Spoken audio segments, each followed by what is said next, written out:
Étienne Blanc, bonjour. Bonjour. Vous êtes le premier vice-président du Conseil régional en charge des finances. Vous êtes aussi un grand chasseur, mais on n'est pas là pour parler de chasse aujourd'hui. On va parler finances et budget, puisqu'on est en pleine session budgétaire. Vous annoncez des dizaines de millions d'euros d'économies. Alors vous avez fait ces économies où? Partout. Partout, bon. On n'a rien laissé passer. Vous savez, cette région, elle avait été gérée dans le cadre d'un accord politique entre les socialistes, les Verts, l'extrême gauche, la gauche, etc. Un peu la droite aussi, parfois. Non, elle ne gérait pas la droite, elle ne cohabitait pas. Mais elle faisait l'objet d'un accord politique. Et dans un accord politique, la veille du vote du budget, vous rentrez dans le bureau du président et vous dites, écoutez, moi je vote ton budget à une condition que... Et à ce moment-là, on a saupoudré, on a dépensé.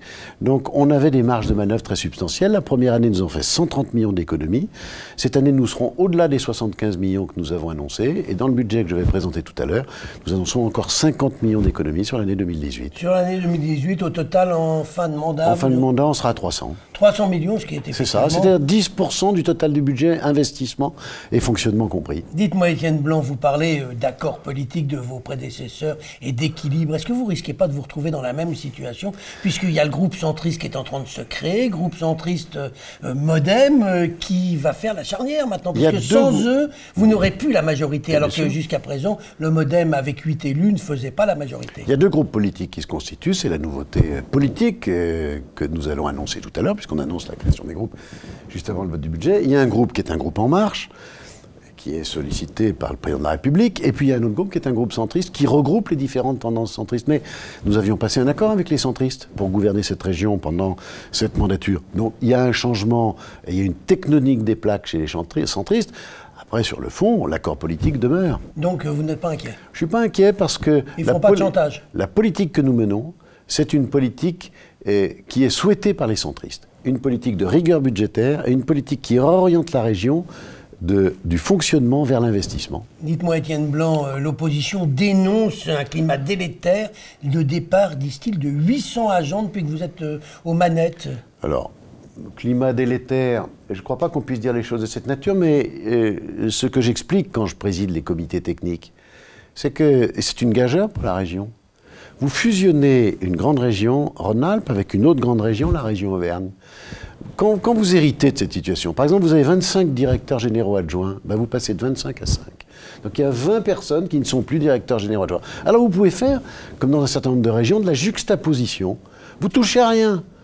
Vous ne changez pas l'organigramme. Et puis vous avez une deuxième technique, ou une deuxième politique qui a été la nôtre. On profite de cette fusion pour remettre de l'ordre dans la maison. Et moi, vous savez... Je ne méconnais pas le malaise social. Je sais qu'il y a des gens qui avaient tout misé sur une carrière professionnelle dans un cadre que l'État n'a pas voulu conserver. Alors je les reçois, alors je discute, alors je trouve des solutions. Et je m'attache et je demande à mes collaborateurs, aux directeurs, de faire en sorte que chacun trouve sa place dans cette institution. Quand je vous entends, Étienne Blanc, j'ai l'impression que c'est vous le président de la région. Ah non. Parce que Laurent Wauquiez, en fait, il est parti dans sa campagne nationale pour être président de son parti politique. Quand il sera élu, ce qui va probablement être, il sera encore plus pris. C'est vous qui êtes aux manettes à longueur de temps? Gérard Angel, je vais vous dire quelque chose que je lis et que j'entends beaucoup dans les médias régionaux et les médias lyonnais. On dit, mais Laurent Wauquiez n'est jamais là, cette région, elle est gérée par le premier vice-président. Je n'ai jamais eu un président d'une collectivité territoriale aussi présent. Ça veut dire quoi, la présence? La présence, ce n'est pas une présence physique. La présence, c'est une présence sur tous les dossiers. C'est un arbitrage politique sur tous les dossiers. Et je peux vous dire que là-dessus, vous ne prendrez pas Laurent Wauquiez en défaut. Les gros dossiers, comme les moyens, comme les petits, il en a une connaissance parfaite. Et je vais même aller jusqu'au bout. Pour le premier vice-président, c'est très agréable. Parce que les choix politiques, ils se font de manière carrée et de manière claire. Et je les mets en œuvre. Et je pense que c'est un peu la même chose au niveau national.